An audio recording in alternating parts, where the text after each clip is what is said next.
హైదరాబాద్ పేలుళ్ల కుట్ర కేసులో విచారణ కొనసాగుతుంది. 2 రోజులుగా విజయనగరంలోనే మకాం వేసిన ఎన్ఐఏ సిరాజ్ ఫ్యామిలీ కదలికలు, ఆర్థిక లావాదేవీలపై ఆరా తీస్తుంది.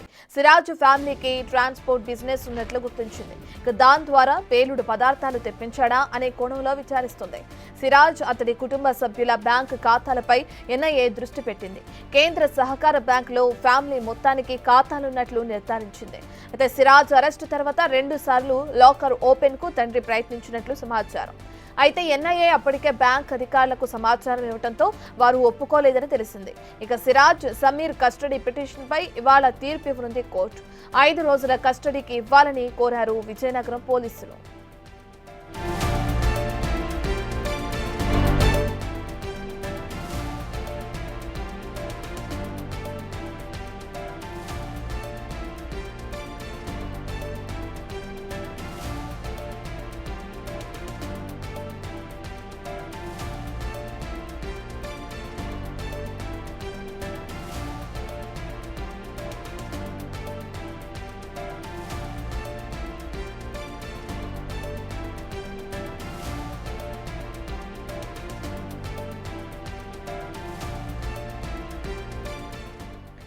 రైట్, ఇదే అంశానికి సంబంధించిన పూర్తి డీటెయిల్స్ అందించడానికి మా ప్రతినిధి శివశంకర్ అందుబాటులో ఉన్నారు.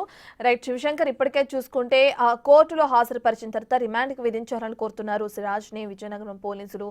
మరి దీనికి సంబంధించిన డీటెయిల్స్ ఏ విధంగా ఉన్నాయి? ఇప్పటి వరకు జరిగిన ఎంక్వైరీలో ఎటువంటి అంశాలు తెరపైకి వస్తున్నాయి?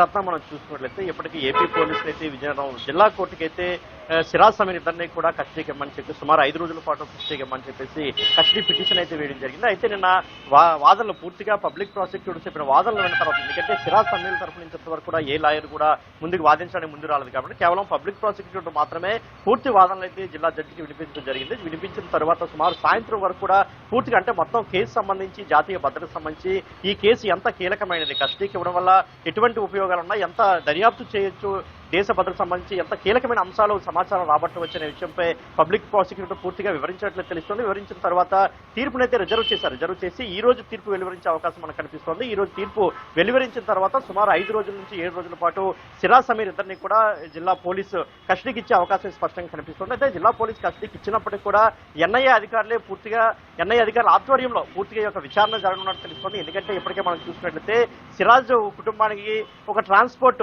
బిజినెస్ అనేది మొదటి నుంచి సుమారు 50 ఏళ్ల నుంచి ట్రాన్స్పోర్ట్ బిజినెస్ అనేది ఉందన్నటువంటి సమాచారం అంతా ఉంది. సమాచారం అందిన నేపథ్యంలో, అంటే ముఖ్యంగా పేలుడు పదార్థాలు ఇంతవరకు కూడా మనం ఆన్లైన్ ద్వారా కొనుగోలు చేశాడా, ఇతరత్ర అంటే మార్గాల ద్వారా తెప్పించుకున్న దానిపై అనేక కోణాల్లో అనుమానాలు అయితే వ్యక్తమవుతున్న నేపథ్యంలో ఆయనకి ఒక ట్రాన్స్పోర్ట్ బిజినెస్ కూడా సుమారు 50 ఏళ్ల నుంచి సిరాజ్ కుటుంబానికి ఉందని పక్కా సమాచారం అందుతుంది. ఈ నేపథ్యంలో ఆయన ఈ ట్రాన్స్పోర్ట్, ఎందుకంటే ఆల్ ఇండియా పర్మిట్స్ కూడా వాళ్ళ వెహికల్స్ ఉన్నాయన్న సమాచారం కూడా అందుతుంది. అయితే ఈ పర్మిట్ నేపథ్యంలో వాళ్ళు ఇతర రాష్ట్రాల నుంచి ఎక్కడి నుంచైనా పేలుడు పదార్థాలు సేకరించి తీసుకొచ్చాడు అసలు సిరాజ్ అనే దానిపై కూడా ఎన్ఐఏ అధికారులు విచారించే అవకాశం ఉంది. అదేవిధంగా మనం చూసుకున్నట్లయితే ఇంకా సిరాజ్ బ్యాంక్ ఖాతాలకు సంబంధించి గతంలోనే మనం చెప్పుకున్నాం. అతను నేషనలైజ్డ్ బ్యాంకుల నుంచి కాకుండా జిల్లా కేంద్ర సహకార బ్యాంకులోనే మొత్తం అకౌంట్లన్నీ కూడా ఓపెన్ చేశాడు. అందులోనే కుటుంబ సభ్యుల అకౌంట్లు కూడా ఉన్నట్లయితే ఎన్ఐఏ అధికారులు గుర్తించారు. దీనికి సంబంధించి ఎంతెంత అమౌంట్ ట్రాన్స్ఫర్ అవుతుంది అంటే కేవలం అమౌంట్ క్రెడిట్ అవ్వడం తప్ప ఎక్కడ డెబిట్ అవ్వడం అయితే చూపించలేదనే అనుమానం కూడా ఎన్ఐఏ అధికారులు వ్యక్తం చేశారు. ఇప్పటికే బ్యాంక్ కూడా కీలకమైన సమాచారాలు ఇచ్చారు, కీలకమైన ఆదేశాలు కూడా ఇచ్చారు. ఎక్కడ కూడా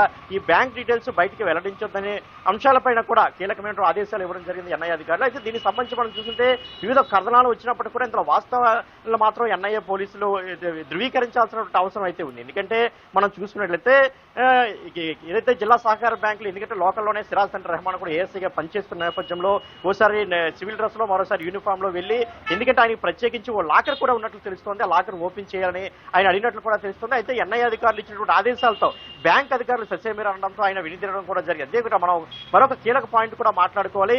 ఇంత కీలకమైనటువంటి విచారణ జరుగుతున్న సమయంలో కొడుకు ఒక ఉగ్రవాదిగా ముద్ర వేయబడినటువంటి తరుణంలో ఇంత హడావుడిగా, ఇంత హుటాహుటిన ఎన్ఐఏ అధికారులు కూడా విజయనగరంలో తిష్ట వేసిన సందర్భంలో కూడా సిరాజ్ తండ్రి రెహమాన్ ఎందుకు బ్యాంక్ వెళ్లి బ్యాంక్ లాకర్లు తెరవాలని చూశారనే దానిపై కూడా ఎన్ఐఏ అధికారులు సీరియస్ గా విచారణ చేసే అవకాశం ఉంది. మరింత ముమ్మరం చేసి ఉంది దర్యాప్తు. ఇంతవరకు కూడా చాలా 2 రోజుల నుంచి కూడా ఎన్ఐఏ అధికారులు విజయనగరంలోనే తిష్ట వేస్తున్నారు. అయితే ఇప్పుడు జరుగుతున్నటువంటి పరిణామాలు బట్టి, ఎందుకంటే ఆయన 2 times డీసీబీ బ్యాంక్ వెళ్ళడం, అక్కడ లాకర్ ఓపెన్ చేయాలని కోరడం, దీనిపై కూడా ఎన్ఐఏ అధికారులు చాలా సీరియస్ గా తీసుకునే అవకాశం ఉంది. ఎందుకంటే ఇదివరకే సిరాజ్ కుటుంబ సభ్యులు మొత్తం అటు సిరాజ్ తండ్రి రెహమాన్ కావచ్చు, ఎస్టీఎఫ్ కానిస్టేబుల్ గా పనిచేసే సోదరుడు కావచ్చు, మొత్తం కుటుంబ సభ్యుల వివరాలు అటు ఆధార్ కార్డు కావచ్చు, పాన్ కార్డు కావచ్చు, మొత్తం వివరాలన్నీ కూడా ఇప్పటికే సేకరించారు. నిన్న కూడా కొంత చాలా మేరకు విచారణ కూడా చేశారు. అయితే ఇంత విచారణ జరుగుతున్న సమయంలో సిరాజ్ తండ్రి ఎందుకు లాకర్ ఓపెనింగ్ చేయాలని చెప్పేసి బ్యాంక్ అధికారులు కోరాడు అనే కోణంలో కూడా చాలా సీరియస్ గా విచారణ జరిగే అవకాశం ఉంది. ఇప్పటికే దీనిపై మనం చూస్తున్నాం, 2 రోజుల నుంచి కూడా ఎన్ఐ అధికారులు ఇక్కడే తిష్ట వేశారు. అనేక ప్రాంతాల్లో జల్లెడ పడుతున్నారు, సెర్చ్ ఆపరేషన్ కొనసాగిస్తున్నారు.